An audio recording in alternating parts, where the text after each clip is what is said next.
ಸಂಸತ್ನಲ್ಲಿ ರಾಹುಲ್ ಗಾಂಧಿ ಹೇಳಿಕೆ ಪ್ರತಿಧ್ವನಿಸಿದೆ. ರಾಹುಲ್ ಗಾಂಧಿ ಕ್ಷಮೆಗೆ ಬಿಜೆಪಿ ನಾಯಕರು ಆಗ್ರಹವನ್ನು ಮಾಡಿದ್ರು. ಬಿಜೆಪಿ ನಾಯಕರಿಗೆ ರಾಜ್ಯಸಭೆಯಲ್ಲಿ ಕಾಂಗ್ರೆಸ್ ಸರಿಯಾಗಿ ಟಾಂಗ್ ಅನ್ನು ಕೊಟ್ಟಿದೆ.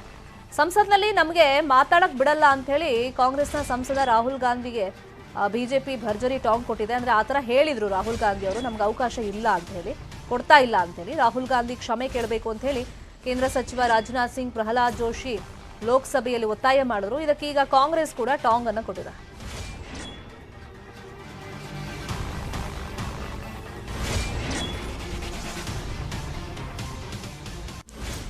ಈ ಸದನದ ಸದಸ್ಯ ನಾನು ಅಂತ ರಾಹುಲ್ ಗಾಂಧಿ ಹೇಳ್ಕೊಂಡಿದ್ರು. ಸ್ಪೀಕರ್ ವಿರುದ್ಧವೇ ಆರೋಪ ಮಾಡ್ತಾರೆ. ಮೈಕ್ ಆನ್ ಆಗಿದ್ರು ಕೂಡ ನಮಗೆ ಮಾತಾಡೋಕೆ ಅವಕಾಶ ಸಿಗಲ್ಲ ಅಂತೆಲ್ಲ ಹೇಳಿದ್ರು.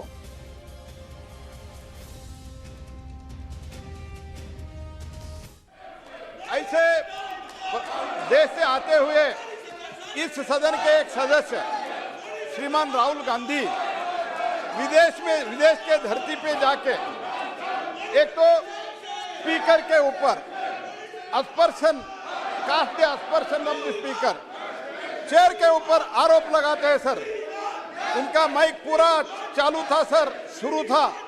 जब आपने उनका पूरा मौका दिया, उन्होंने पूरा बोला।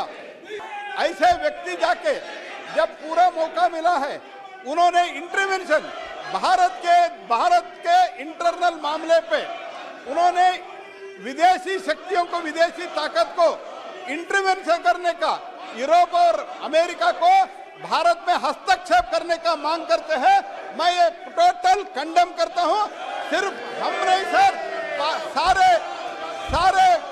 सारे हमारा सदन कंडेम करना चाहिए। थोड़ा कुछ भी शर्म है तो राहुल गांधी इस सदन में आके माफी मांगना चाहिए। यही हमारा not to allow the allegation to go on record.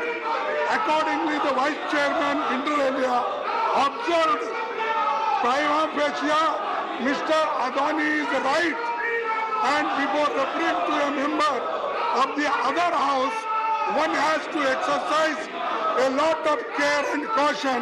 It is not allowed. ये अदानी जी का रेस किए, इसके पहले इन्हीं ने रूल दिया, इसीलिए जो कुछ भी उन्होंने कहा, it should be expunged. It should be expunged. Yes, these are the rules, and you have to follow. And you said, I honor. Many a times you told we have to follow the rules.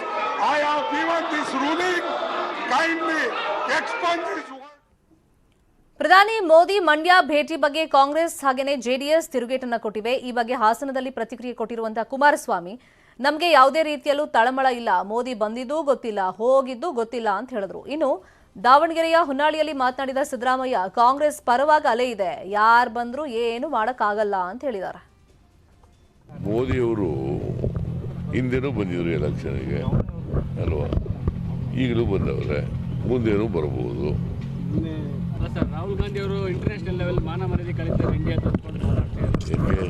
ಇವ್ರನ್ನ ಟೀಕೆ ಮಾಡಿದ್ರೆ ಇವ್ರ ಮಾನ ಮರ್ಯಾದೆ ಹೋಗ್ತಾ, ಇಂಡಿಯಾದ ಮಾನ ಮರ್ಯಾದೆ ಹೋಗುತ್ತೆ, ಇವ್ರ ಮಾನ ಮರ್ಯಾದೆ ಹೋಗುತ್ತೆ ಅಷ್ಟೇ. ಇಂಡಿಯಾ ದೇಶದ ಮಾನ ಮರ್ಯಾದೆ ಹೋಗಲ್ಲ. ಪ್ರಜಾಪ್ರಭುತ್ವ ಇವ್ರ ಕಾಲದಲ್ಲಿ ದುರ್ಬಲ ಆಗ್ತದೆ ಅಂತಂದರೆ ಮಾನ ಮರ್ಯಾದೆ ಹೋಗ್ಬಿಡ್ತದ. ದೇಶದಲ್ಲಿ ಪ್ರಜಾಪ್ರಭುತ್ವ BJP ಅಧಿಕಾರದಲ್ಲಿರುವಾಗ ದುರ್ಬಲ ಆಗ್ತದೆ ಅಂತ ಹೇಳಿದ್ರೆ ಮರ್ಯಾದೆ ಯಾಕೆ ಹೋಗ್ತದಪ್ಪ ದೇಶದ್ದು? ಹೇಳಿ ನೀವೇ. ಏನು ನರೇಂದ್ರ ಮೋದಿಯವರು ಮಂಡ್ಯಗೆ ಬಂದ ತಕ್ಷಣ ದಳಪತಿಗಳಲ್ಲಿ ತಳಮಳ ಏನೇನೋ ನೋಡ್ತಾ ಇದ್ದೆ ಪದಗಳು. ನಮಗೆ ನರೇಂದ್ರ ಮೋದಿ ಬಂದಿದ್ದು ಗೊತ್ತಿಲ್ಲ, ಹೋಗಿದ್ದು ಗೊತ್ತಿಲ್ಲ. ನರೇಂದ್ರ ಮೋದಿಯವರು ಇನ್ನೂ 10 ಬಾರಿ ಬಂದರು. ನಾಟ್ ಓನ್ಲಿ ಮಂಡ್ಯ, ಯಾವುದೇ ಭಾಗಕ್ಕೆ ಬಂದರೂ ಸಹ ನಮಗೆ ಅದರ ಚಿಂತೆ ಇಲ್ಲ. ನರೇಂದ್ರ ಮೋದಿಯವರು ಏನೇ ಅವರು ತಾತ್ಕಾಲಿಕವಾಗಿ ಮಾತಿನಲ್ಲಿ ಖುಷಿ ಪಡಿಸ್ಲಿಕ್ಕೆ ಹೋದರು, ಜನ ಅವರ ಮಾತಿಗೆ ಈಗ ಮರಳಾಗ್ತಕ್ಕಂಥ ದಿನಗಳು ಉಳಿದಿಲ್ಲ. ಅದರಿಂದ ಯಾವುದೇ ತಳಮಳವೂ ಇಲ್ಲ, ಯಾವುದೇ ಭೀತಿಯೂ ಇಲ್ಲ ಜನತಾದಳಕ್ಕೆ. ನಾವು ಇವತ್ತು 2 ರಾಷ್ಟ್ರೀಯ ಪಕ್ಷಗಳ ವಿರುದ್ಧ ಹೋರಾಟ ಮಾಡ್ತಕ್ಕಂಥ ನೈತಿಕ ಶಕ್ತಿಯನ್ನು ಉಳಿಸ್ಕೊಂಡಿದ್ದೇವೆ.